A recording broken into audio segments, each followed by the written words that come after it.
আপনারা যদি একটু ভাবেন যে দলবদলটা শুধুমাত্র নেতানেত্রীদের স্তরে হচ্ছে, তা মোটেই ঠিক নয়। তৃণমূল স্তরে একেবারে গুন্ডামাস্তান লেভেলেও একেবারে নিঃশব্দে ওই শ্রমিক ভট্টাচার্য কথিত বিজেপির তৃণমূলীকরণ হয়েই চলেছে। কিছু সমাজ বিরোধী আছে, সবাই তো সবাইকে চেনে না। হ্যাঁ, লাফিয়ে মঞ্চে উঠে গেছে হয়তো, হ্যাঁ লাফিয়ে মঞ্চে উঠে গেছে হয়তো, কিন্তু আমরা এটুকু অবশ্যই বলতে পারি যে পার্টি এদের বিরুদ্ধে ব্যবস্থা নেবে। নির্বাচিত জনপ্রতিনিধি অরিজিৎ বক্সি, দমদমের বিধায়ক, এমএলএ দাঁড়িয়ে অন ক্যামেরায় বিপি আনন্দে বলছেন যে বিজেপির মঞ্চ। 1, 2 হচ্ছে, আমি তর্কের খাতিরে বিমলদা এত দায়িত্ব নিয়ে বলছেন, আমি ধরে নিচ্ছি বিজেপির মঞ্চ ওটা ছিল না।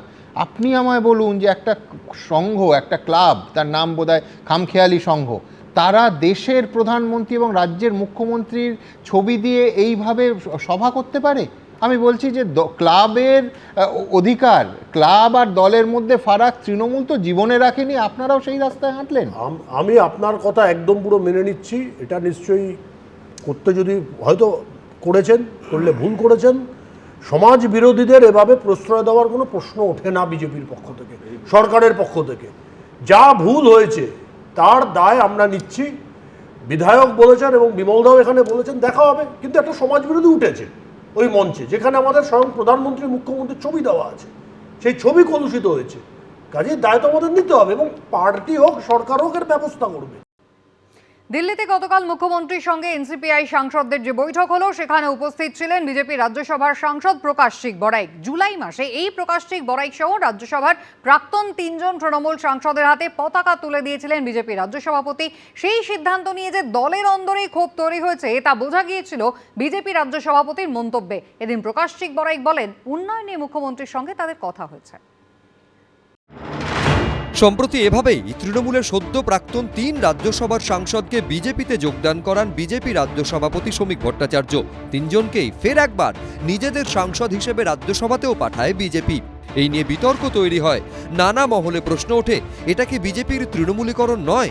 এরা প্রত্যেকেই গুণীজন, বিদগ্ধ মানুষ। এদের নামের আগে পদত্যাগী, দলত্যাগী বা তৃণমূলী এই শব্দগুলো ব্যবহার করবেন না। এই মুহূর্তে সুখেন্দু শেখর রায়, সুস্মিতা দেব, প্রকাশসিং বড়াইকের একমাত্র পরিচয় তারা বিজেপি কর্মী। বিজেপির মধ্যে কি ভালো যোগ্য ব্যক্তি কোনো কেউ ছিল না? বিজেপির মধ্যে শিক্ষিত মানুষ কেউ ছিল না? বিতর্কের ঝড় ওঠার পর সম্প্রতি ইঙ্গিতপূর্ণ মন্তব্য করেন শ্রমিক ভট্টাচার্য। আমি কয়েকজনের হাতে পতাকা তুলে দিয়েছিলাম, আমাকে কেউ কেউ তাতে এত ক্ষুব্ধ হয়েছেন, মানে তৃণমূলের উপরে ঘৃণা কোন পর্যায়ে পৌঁছেছে যে আগের দিন পর্যন্ত আমার যারা সুখ্যাতি করছিলেন, পরের দিন আমার গলায় জুতোর মালা পরিয়ে দিয়ে। কিন্তু এই ধরনের কাজের মধ্যে নিপুণতা চাই। জুতোগুলো দেখলাম সব নতুন,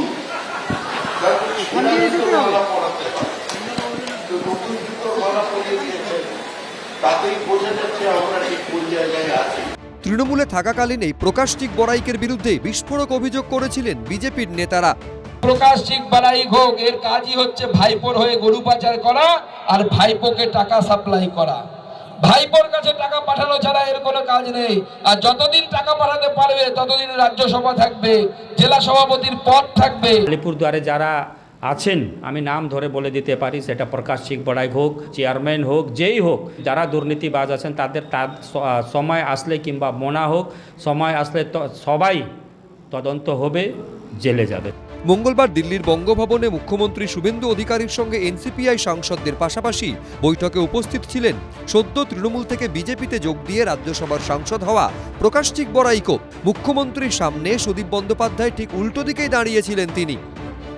আমরা ডেভেলপমেন্ট ওয়ার্ক নিয়ে বলেছি, অর্থাৎ রাজনীতিতে সবই সম্ভব। এবিপি আনন্দ। এবিপি আনন্দ, এগিয়ে থাকে, এগিয়ে রাখে।